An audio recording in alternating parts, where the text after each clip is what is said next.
할렐루야. 오늘 고린도서 15장 9절에서 11절 말씀 가지고 하나님의 은혜라고 하는 제목의 말씀을 가지고 말씀을 드렸습니다. 사람도나 나름대로 세계관을 가지고 살아갑니다. 유행이나 운명을 믿고 지수나 팔자 서관으로 돌리는 운명론적인 세계관을 가지고 살아가는 그런 사람도 있습니다. 또 모든 일을 보상이나 보수 또 노력의 대가로 생각하며 선하게 살면 복이 오고 악하게 살면 벌이 온다고 하는 인과응보의 율법주의 세계관을 가지고 살아가는 사람도 있습니다. 합리적이고 정의롭고 공사 분명하며 막연하나마 하늘을 두려워하게 됩니다. 또 은혜 중적 세계관은 그 자체가 은혜라고 생각합니다. 그래서 선제적 은혜를 우리가 믿습니다. 모든 것이 은혜가 우선을 한다는 인식입니다. 새가 하늘을 날지만 그 전에 공기가 있기에 날 수 있는 것을 잃어버리면 안 되고 배가 넓은 바다를 항해하지만 선장과 좋은 기계 때문에 배가 움직이는 것이 아니라 배를 떠받쳐주는 물의 힘, 그 부력을 잊어서는 안 된다는 거죠. 이렇듯 은혜가 선지한다는 것입니다. 바울은 나의 된 것이 뭐라고 고백합니까? 하나님의 은혜다. 그렇게 고백합니다. 오늘 이 시간 우리 모두 이 자리에 앉아있는 것은 분명히 하나님의 은혜라는 사실이죠. 근데 첫째로 모든 것이 은혜인데 첫째로 은혜가 무신되고 조롱받고 있다는 것을 우리가 아셔야 됩니다. 모든 것이 은혜인데 은혜가 무시되고 조롱받고 있는 사실이죠. 그래서 이 세기부터 은혜는요 사람이 무시당했습니다. 상대로 율법이 강조되고 의가 강조되어 왔습니다. 은혜는 불공평하고 또는 무식한 사람, 실력 없는 자들의 이야기 갖고 못난 것으로 취급을 당하고 있는 것이 오늘도 마찬가지입니다. 근데 여러분 누가 한번 시험에 탕자의 비를 한번 떠버려 보십시오. 여러분 탕자를 끌어안는 아버지의 태도를 못마땅히 생각한 그 큰아들, 어떻게 보면 인간적으로 볼 때는 당연합니다. 왜? 그 아버지 재산을 가지고 다 낭비해버렸잖아요.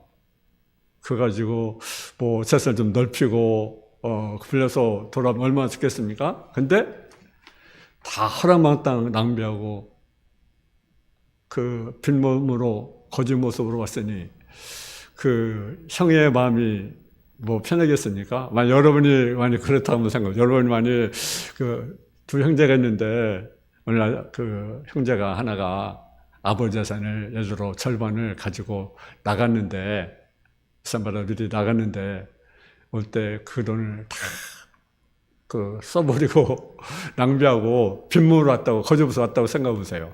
반격했습니까? 어떻게 해요? 그럼 반격 것 같아요? 아마 저도 아마 그럴 것 같아요. 뭐 저는 동생이 있는가? 어쩌면 그 당연하죠, 그죠? 당연해요. 아버지 재산을 특별히 창기와 먹어버리는 탕자 행동을 볼 때 어쩌면 아버지 태도로 비판받아야 하는 것이 오늘의 생각이 아니겠습니까? 상세도를 파괴한 거죠. 이거 현대 우리 주변에 드러마려면 형은 바보가 아니겠습니까? 근데 하나님의 은혜는요, 그 위에 있다라는 거죠. 과거 따위를 생각지 않습니다. 현대 거짓을 문제가 되지 않습니다. 누구의 비판도 아랑곳 하지 않습니다. 은혜의 승리입니다. 은혜는 법 위에 있습니다. 긍휼은 심판을 이깁니다. 여러분 포럼 비로 마찬가지잖아요. 여러분 어느 날 포도에서 일을 하는데 아침 일찍 와서 일하는 사람도 있고 저녁 늦게 1시간에 일하는 사람이 있습니다. 품삯을 줘요. 근데 나 좋은 사람 품삯을 주죠. 그러니까 나 좋은 사람은 나는 아침부터 왔으니까 더 받겠지. 근데 어떻게 해요? 똑같이 줘요. 똑같이.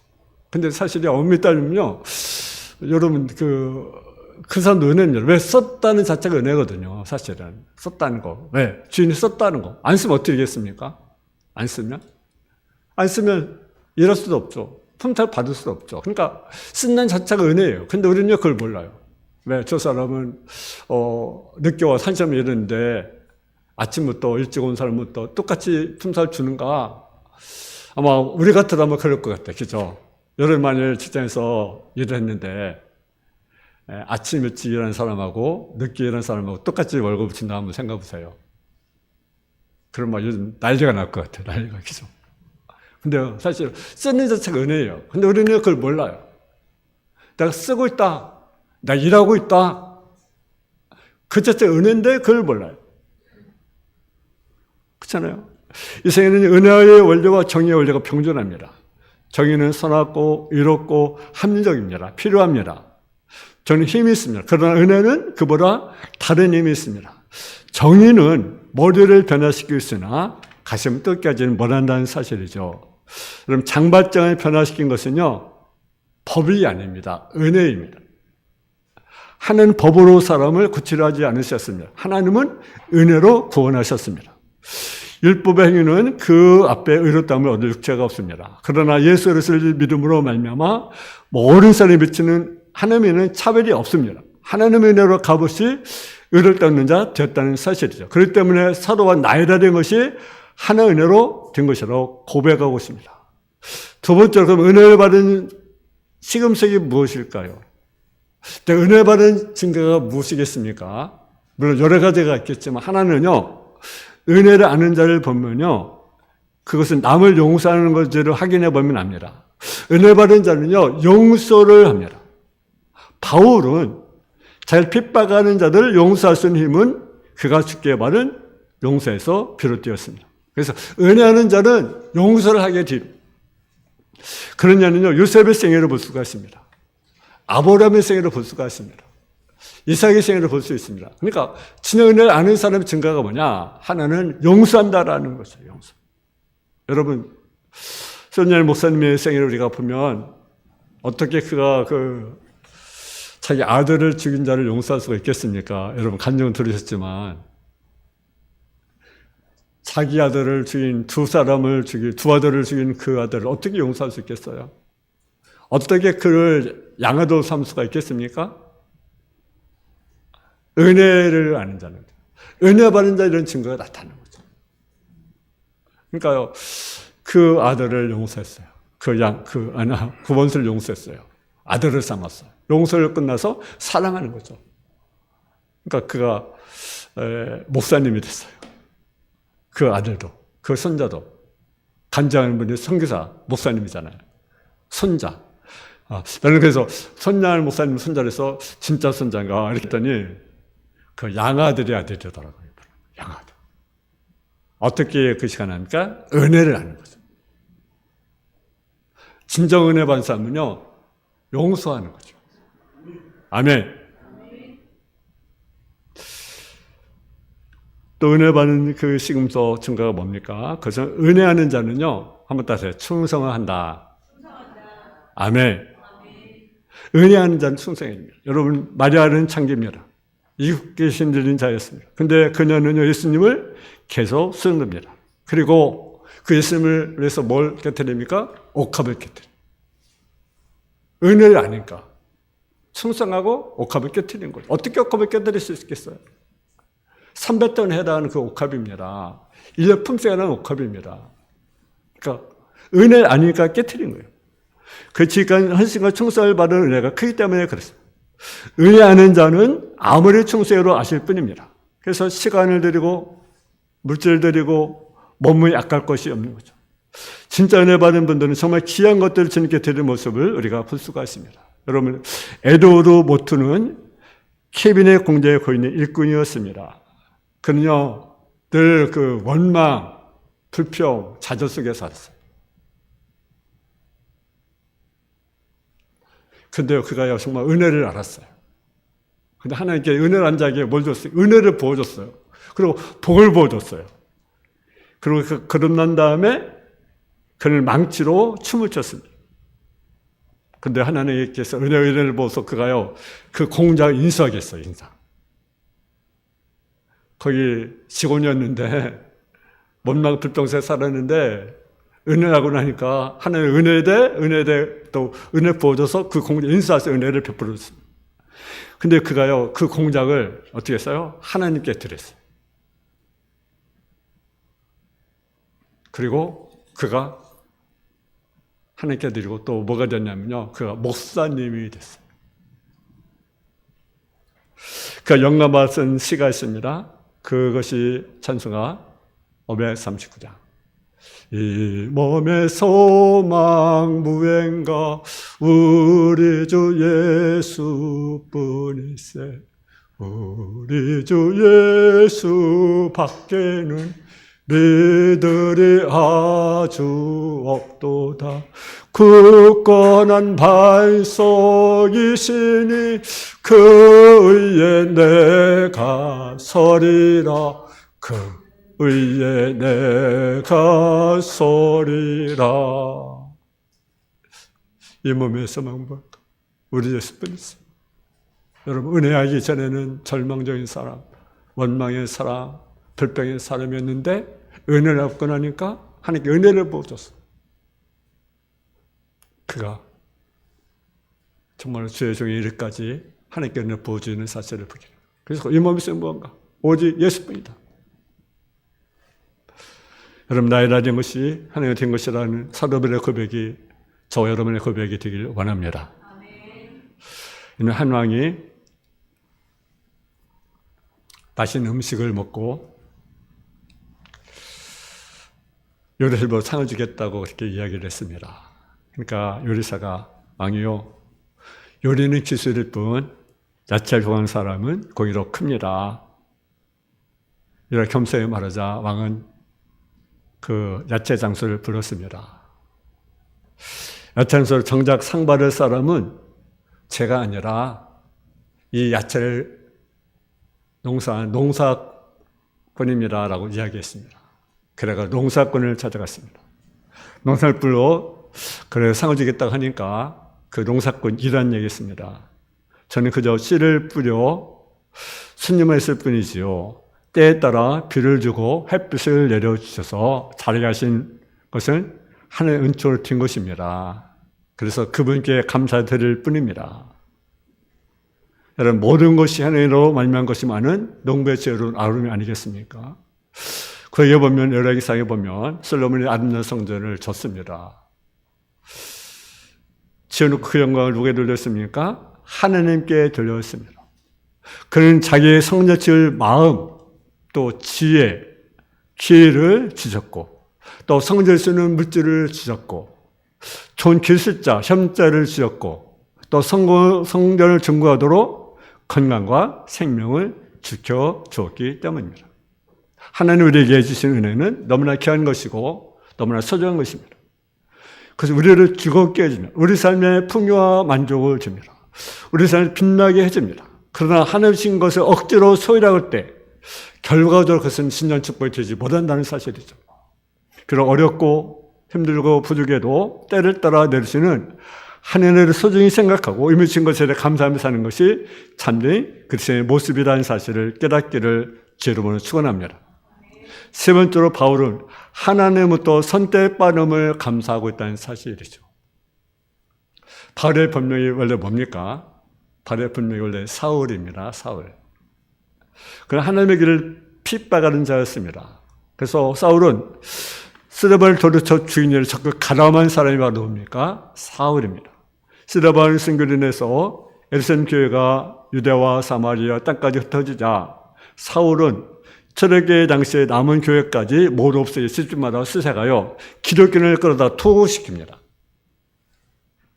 점자석에 등대해 있는 사울은요, 제자 공문을 받아가지고 다메섹으로 가서 예수 믿는 사람들을 결박해서 끌고 가려고 하는 가운데 그가 누굴 만나게 됩니까? 부활하신 주님을 만나게 됩니다. 하나님의 강권적 은혜죠. 어떻게 그를 만날 수가 있겠습니까? 어떻게 그를 변화시킬 수 있겠습니까? 하나님의 은혜입니다. 사울이 주님을 만나는 그가 변해 새 사람이 됩니다. 그래서 이제는 교회를 박해하는 자가 아니라 이제는 교회에서 충성하는 자. 그리고 이제는 어떤 자입니까? 복음을 전하는 자로 이제 변화가 되었습니다. 선택받기 전에 우리의 모습은 어떠합니까? 우리는 죄로 인해서 하나님과 단절되었습니다.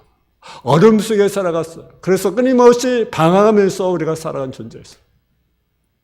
근데 우리는 그래서 죄에 떠들고 세상에 떠들고 또 세상과 짝하고 세상을 쫓아서 살아갔던 우리들의 모습이었습니다. 그런 우리가 주님의 은혜로 우리가 뭐가 되었습니까? 하나님의 자녀가 됐어요. 그리고 거기다 또 자녀가 된 것뿐 아니라 우리는요, 저래서 일할 수 있는 우리 특권을 줬습니다. 여러분, 일할 수 있는 특권이에요. 내가 지를 할 수 있다는 것도 특권입니다. 아멘? 여러분, 아무나 일을 할 수 있습니까? 여러분, 감사하셔야 돼요. 내가 일할 수 있다는 것이 감사하셔야 돼요. 어느 교회 교우 중에 그 장사하는 그 여자가 있었습니다. 근데 주일날 목사님의 설교를 받고 그 감동을 받았습니다. 그래가지고 어느 날 목사님에게, 목사님이 그 절 만나서 성도님 지난주 설교를 기억하십니까? 라고 물었습니다. 그러니까 이 성도님이 지난주 설교를 제가 기억하지 못합니다. 근데 제가 감동을 받았습니다. 그래서 감동을 받았기 때문에 집에 돌아온 즉시로 장사하면서 사용하는 부적을 다 불살라 버렸습니다. 참된 해결은요, 뉘우치는 것입니다. 참되는 뭡니까? 과거의 악습을 끊어버리는 거예요. 여러분, 우리가 예수를 믿었다고 한다면, 내가 정말 예수를 만났다고 한다면, 내가 은혜 받았다고 한다면, 잘못된 습관, 제약된 것들을 끊어버려야 돼요. 우리가 설교를 들었습니다. 또 우리가 감동을 받을 수 있어요. 그 감동을 받았으면 그 말씀대로 살아가는 것. 그것이 은혜가 아니겠습니까? 근데 어떤 사람은 은혜 받았다고 하면서, 감동 받았다고 하면서, 아직도 예수가, 열관습을 끊어버리지 못해. 아직도 은혜 받은 자의 생각 아니죠. 네 번째로 바울은요, 직분에 세워주신 은혜에 감사하고 있습니다. 바울은 선택받은 것도 감사한데 사도란 직분을 받은 것이 하나님의 은혜라고 고백하고 있습니다. 한번 10절 말씀을 같이 봉독하겠습니다. 10절 말씀. 시작. 그러나 내가 나린 것이 하나님으로 준 것이니 내게 주신 그의 은혜가 헛되이 아니하여 내가 모르는 사로보다 더 많이 수고하였으나 내가 한 것이 아니요 오직 나와 함께 하신 하나님의 은혜로다. 아멘. 또 근전서 15장 9절에 보면 바울은 나는 사도를 지키 작은 자라 가장 작은 자라 나 하나님의 교회를 받게 하였으므로 사도라 칭을 받기에 감나가자이 뭐랄 자라고 하면서 사실은 사도될 자격도 없는데 가치도 없는데 사도라는 직분으로 세워졌다고 하는 것입니다. 그러므로 나의 달인 것이 은혜로 된 것이라고 감교해서 그는요 죽도록 송사하는 모습을 우리가 보게 됩니다. 여러분, 주님이 주신 달란트를 보면 하늘에게 주시려는 축복이 무엇인가 알 수가 있습니다. 그 비유 중에 갑질 남중에 달란트를 더한 종이 주인 칭찬하는 말이 무엇입니까? 마태복음 25장 21절에 보게 되면 주인이 이들의 잘했더라 착하고 충성한 종아 네가 작은 일에 충성했으며 네가 많은 것으로 네게 맡기리니 네 주인의 즐거움에 참여할지어다. 하나님 말씀에 순종하며 진실한 자에는 하나님 주신 축복이 무엇입니까? 그것은 많은 것을 맡겨주는 것입니다. 직분자 되게 하시는 것입니다. 사명을 주시는 것입니다. 하나님은 분명히 목표와 계획을 세우고 그를 달성하기 위해 일꾼을 적세적소에 세우십니다. 그럼 어떤 직분을 맡겼든지 우리는 그 직분에 하나님에게 은혜를 줬구나. 그리고는 감사히 맡겨줘야 됩니다.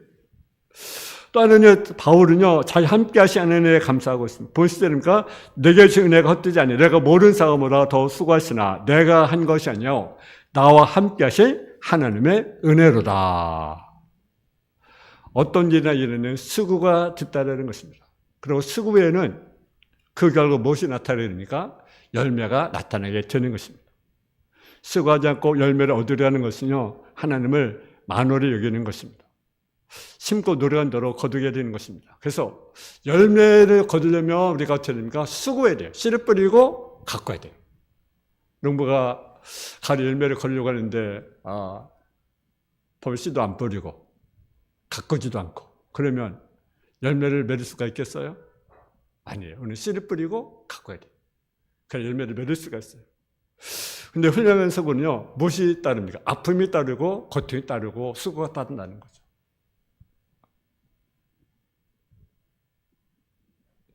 사도 바울은 하나님 함께 하시기 때문에 다른 사도보다 더 많이 수고할 수 있었고 그런 가운데로 겪게 된 고통은요 정말 견딜 수 없는 그런 고통이었습니다.